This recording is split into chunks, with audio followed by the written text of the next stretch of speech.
Hi guys, welcome to the video. In this one I'm going to show you how to do the frame breaking method that we've been doing here for the past day or two. The requirements here are the paid version of DaVinci. If you've ever went sailing, you catch my drift here. And the second thing you need is you need a copy of an open matte version of a movie and a widescreen version, or a version that matches the color grading of your open matte, and then you can crop black bars into the video if needed. You're going to want like a widescreen release of the movie with an open matte release of the movie as well. So after you have your two sources, you want to open up DaVinci. You're going to need the paid version of DaVinci to do this. When you get your DaVinci open, you go into your media pool, and then you add both of your videos into your media pool here. Mine are already here because I have added them already. And this is an active project, but I can still show you how it works from here. So first things first, what you want to do is you want to add a solid color at the bottom. So you want to go to Effects, Generators. You want to scroll a little bit down to Solid Color, drag and drop that into video 1. And then you're going to want to take it on the side of it, right here, and you want to pull it out all the way to the end of your video. Now I've done some tests and it looks like you don't need this, but I have it just in case it's necessary, and it doesn't break anything, it doesn't increase wait time for rendering, so it's just good to have it there just in case it is needed. If it's not needed, you can just disable it if you want to, or delete it, it's whatever. Or you can try it without it. But the next step here is you want to put your two video tracks in your timeline in a certain order. You want to put your widescreen version of your movie, and you want to put it on video 1 or video 2 if you have solid color in video 1 right now. And then after you have your widescreen version on video 2, you want to put the open matte version above that one on the timeline as well. So then you have two videos here. If you have extra audio from the widescreen or whatever audio you want to keep, delete the other audio that's here by right-clicking on your audio and then clicking Delete Empty Track on the track that you want to get rid of. Once they're here, very easy. You highlight both clips like this. Obviously, I'm only doing these two and these two, but you're going to want to highlight pretty much everything here like this all the way down. So just Control A on your timeline. And you're going to want to go up to Timeline tab at the top left, go down to Detect Scene Cuts, click that, and then your DaVinci will run through and detect all scene cuts in your movie on both videos, and then they will cut them accordingly, so you can then have every single one of your scenes ready to be edited all by themselves, all individually, so you don't have to do that manually.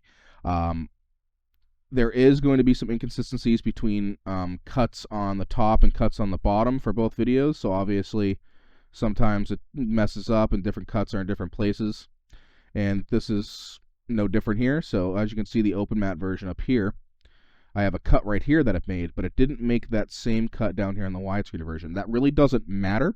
As long as the cut's good on the open matte version, we're only working with the cuts on one of the videos.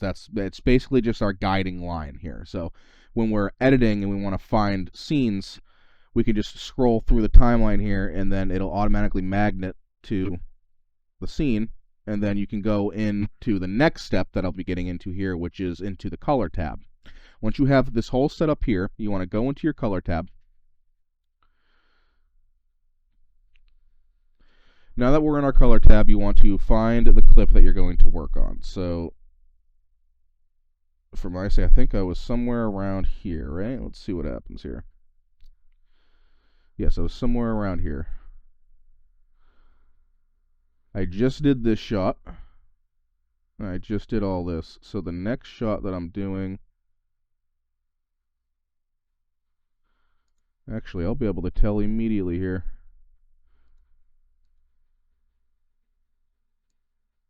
Because I put a text document where I left off because I'm a smart cookie. Alright, so as you can see, we got our video here. Go back into our color tab. This is the one I left off on. And you can see in this preview here that I don't have any black bars on it. This is good. This is where I pretty much want to be.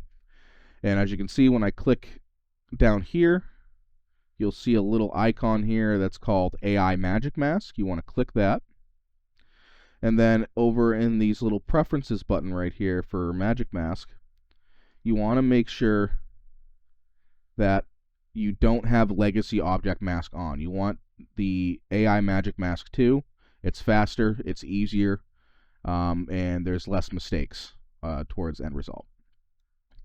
Once everything's all set, you have everything set up, what you want to do next is you want to take your mouse, click into this little grid right here, click Alt-S. That'll add another node. Okay, I like to do this just in case I make a mistake and I don't have to I don't have to reset this node. You can do it with just this node, but I like adding a new one. And then you want to right click again onto your grid and click Add Alpha Output, and then just connect this node to the alpha output right now, because that's going to need to be done at the end anyways. Once you have this set up in your node tree here, what you want to do next is you see you have this little qualifier dropper right here on the screen. This is the qualifier droplet for Magic Mask 2. You're going to want to click this button down here. It says Toggle Mask Overlay. Make sure that's white for on.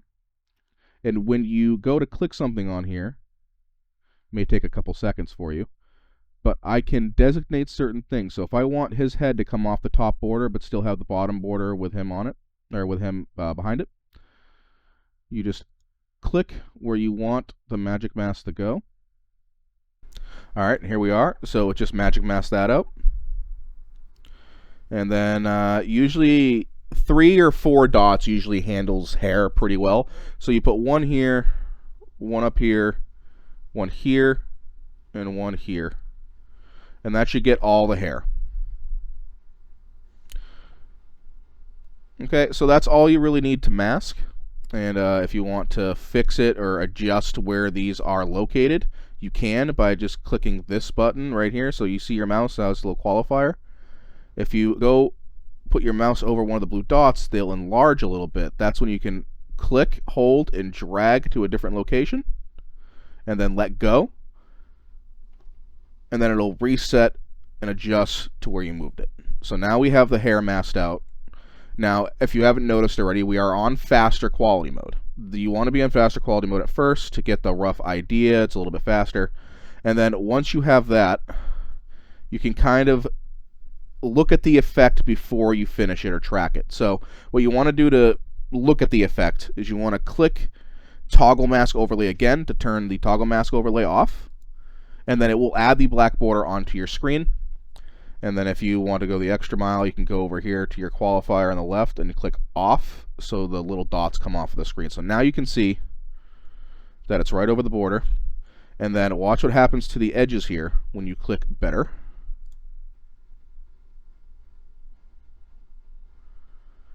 May take a second, and there we go. There's better.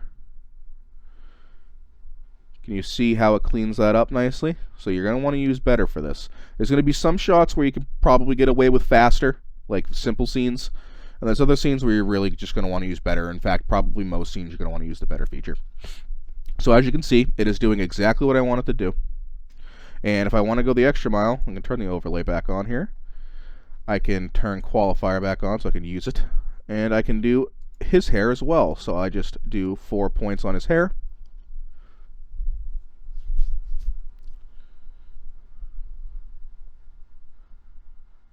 There we go. Now we have both of these people's hair. Look at them rocking a redhead today.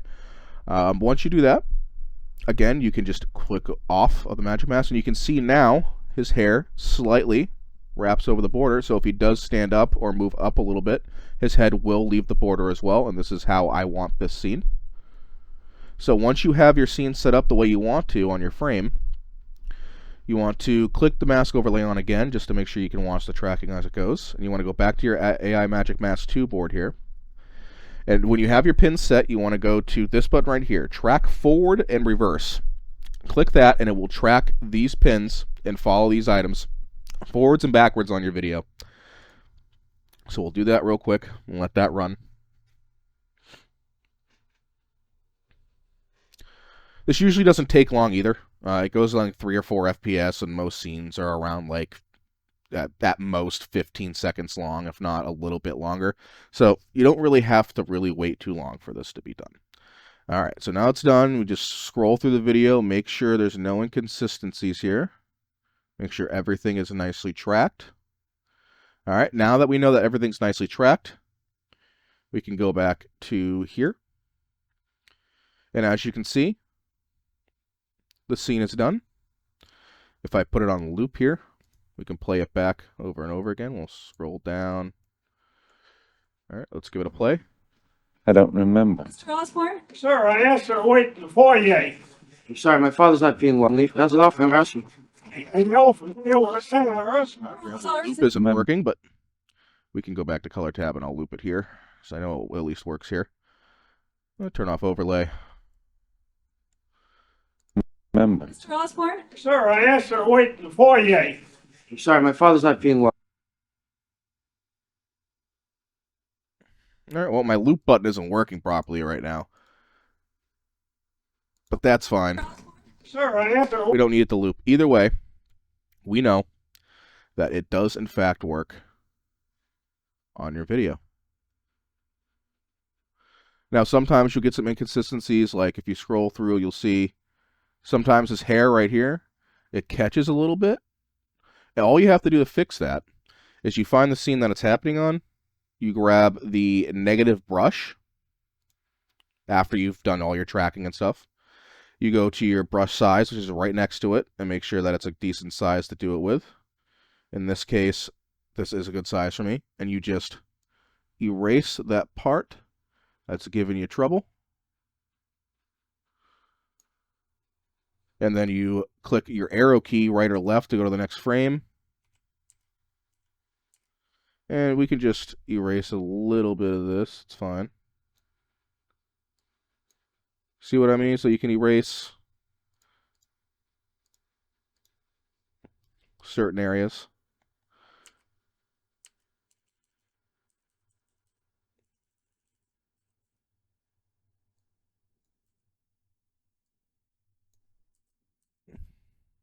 There you go.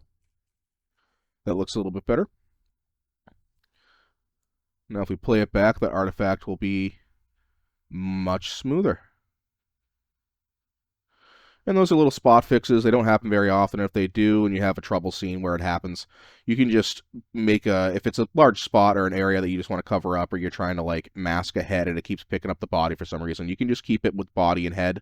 And then after it's done, you can just take a big version of this brush like this, and then you can just swipe it clean over and over again on each frame. You just click right arrow, and then swipe over, right arrow, swipe over, and you do that. You can do that really quickly. So you can do spot fixes pretty quickly with this method. But yeah, this is basically the whole method right here. This is how you do it.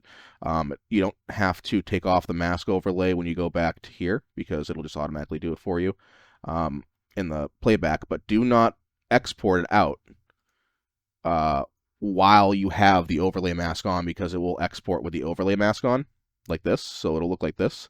When you're ready and you're done and you want to export your video, make sure the overlay mask is off. That way, nothing like that happens, and you have a clean video.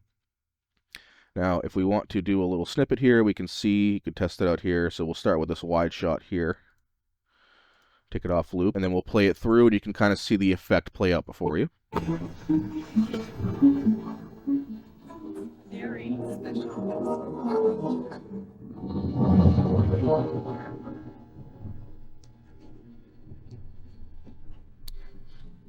While you're watching this, I just want to let you know there are two ways to kind of do this kind of effect. So you can keep the open matte style for some scenes, or you can go the full widescreen aspect, right? So you can have your entire movie be widescreen, and then for moments of pop out that you want, or for scenes that require it, you can then do stuff like this, and then the movie will still be widescreen. So instead of this being open matte like this and full border, you could technically just make it the widescreen version and put the bars on.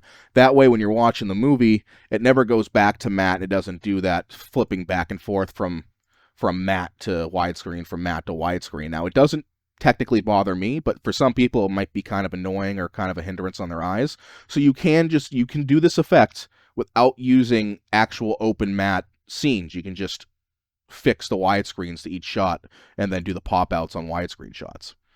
But let's keep playing this and see how it works.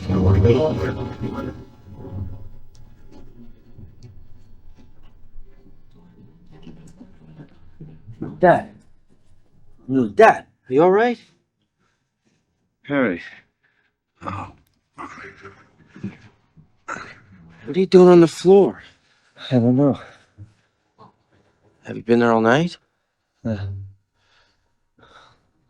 Last night I was.